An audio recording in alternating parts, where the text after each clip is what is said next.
Hi అండి, chilli 73కి స్వాగతం. ఈరోజు మనం చేసుకోబోయే రెసిపీ వచ్చి ఆలు పాలకూర బంగాళాదుంపతో మంచి రెసిపీ తయారు చేసుకుంటున్నాం. ఇది చపాతీలోకి రోటీలోకి కూడా చాలా బాగుంటుంది. కానీ మీ అందరికీ కూడా చిన్న రిక్వెస్ట్, దయచేసి వీడియోని స్కిప్ చేయకుండా పూర్తి వరకు చూడండి. అప్పుడే మీరు నాకు సపోర్ట్ చేసిన వాళ్ళు అవుతారు. ముందుగా మనం బంగాళదుంపలని బాయిల్ చేసి పక్కన పెట్టుకుందాం. అదేవిధంగా పాలకూరను కూడా కడిగి శుభ్రం చేసి పక్కన పెట్టుకుందాం. కడిగి పక్కన పెట్టుకున్న పాలకూరని పొయ్యి మీద ఒక ప్యాన్ పెట్టుకుని దాంట్లో ఒక 1/2 లీటర్ వాటర్ పోసుకుని ఈ పాలకూరని బాయిల్ చేద్దాం. ఇది పెద్దగా బాయిల్ అవసరం లేదు, మీకు మామూలుగా ఉడికితే సరిపోతుంది.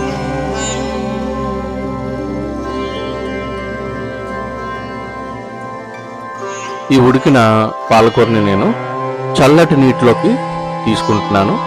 చల్లటి నీటిలోకి తీసుకోవడం వల్ల రంగు పాడవకుండా ఉంటుంది. అందుకోసం నేను చల్లటి నీటిలోకి తీసుకుంటున్నాను. ఈ తీసుకున్న తర్వాత ఈ మిగిలిన వాటర్ని మీరు కర్రీలోకి వాడకూడదు. వాటిని పక్కన పెట్టేసేయండి.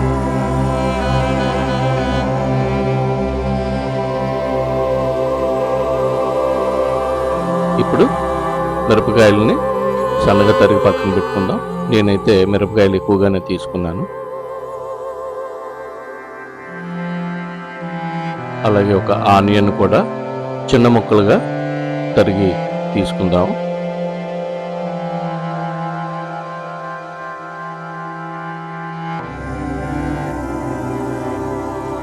తర్వాత మనం ముందుగా బాయిల్ చేసి పెట్టుకున్నటువంటి బంగాళదుంపల్ని చక్కగా అందంగా కొంచెం పెద్ద ముక్కలుగానే కట్ చేసుకుందాం.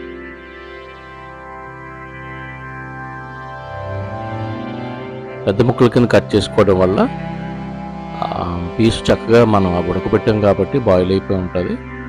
కూరలో కూడా చాలా అందంగా కనబడుతుంది. పాలకూర పచ్చదనానికి బంగాళదుంప రంగుకి చాలా అందంగా చక్కగా కూర కూడా కనబడుతుంది. ఇప్పుడు మనం ఒక ప్యాన్ తీసుకుని స్టవ్ వెలిగించుకుని దాంట్లోకి ముందుగా ఆయిల్ని పోసుకుందాం. ఆయిల్ కొంచెం ఈ కూరకి కొంచెం ఎక్కువగా పడుతుంది. మీరు ఏదైనా వేసుకోవచ్చు, నెయ్యి అయితే నెయ్యి, బటర్ అయితే బటర్. ముందుగా ఆవాలు, జీలకర్ర వేసుకున్న తర్వాత ఆనియన్స్ని మనం చిన్నగా తరిగి పెట్టుకున్న ఆనియన్స్ని ముందు వేసుకుందాం. తరిగి పెట్టుకున్న ఆనియన్స్ వేసుకున్న తర్వాత పచ్చిమిర్చిని కూడా వేసేసుకుందాం.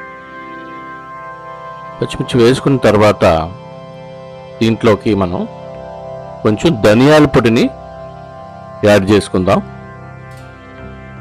అదేవిధంగా గరం మసాలా పొడిని కూడా 1 టేబుల్ స్పూన్ యాడ్ చేసుకుందాం. ఈ మిశ్రమాన్ని బాగా మనం కలిపిన తర్వాత ఇప్పుడు మనం ముందుగా మిక్సీ చేసి పెట్టుకున్న పాలకూరని ఇందులో వేసేసుకుందాం. ఇది కొంచెం పచ్చిపోయి ఆయిల్ పైకి వచ్చేంత వరకు మగ్గబెట్టుకోవాలి. చూసారా, చక్కగా ఆయిల్ అది బాగా పైకి వచ్చేసింది. ఇప్పుడు నేను కొంచెం సాల్ట్ వేసుకుంటున్నాను.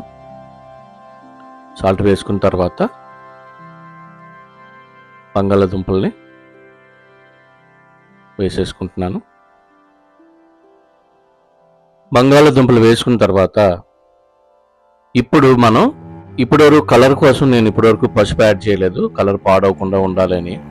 ఇప్పుడు కొంచెం పసుపును కూడా యాడ్ చేసుకుందాం. ఇప్పుడు ఇందులోకి పసుపుని యాడ్ చేసుకున్న తర్వాత ఈ కూరకి అసలు రుచిని తెచ్చిపెట్టేది జీలకర్ర పొడి. ఈ జీలకర్ర పొడిని లాస్ట్గా వేసి ఈ మొత్తాన్ని ఒక 2 నిమిషాలు బాగా బాయిల్ అయితే చక్కటి రుచి వచ్చేస్తుంది. ఇక బాయిల్ అయినా దీంట్లోకి ఒక 2 స్పూన్లు నెయ్యి వేస్తే ఆ రుచి అమోఘంగా ఉంటుంది. నేను ఆ నెయ్యిని వేసుకోవడం జరుగుతుంది.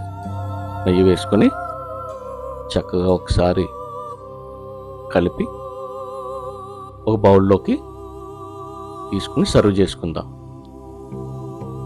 చూసారా కలర్ ఎంత చక్కగా వచ్చిందో. Okay, thank you.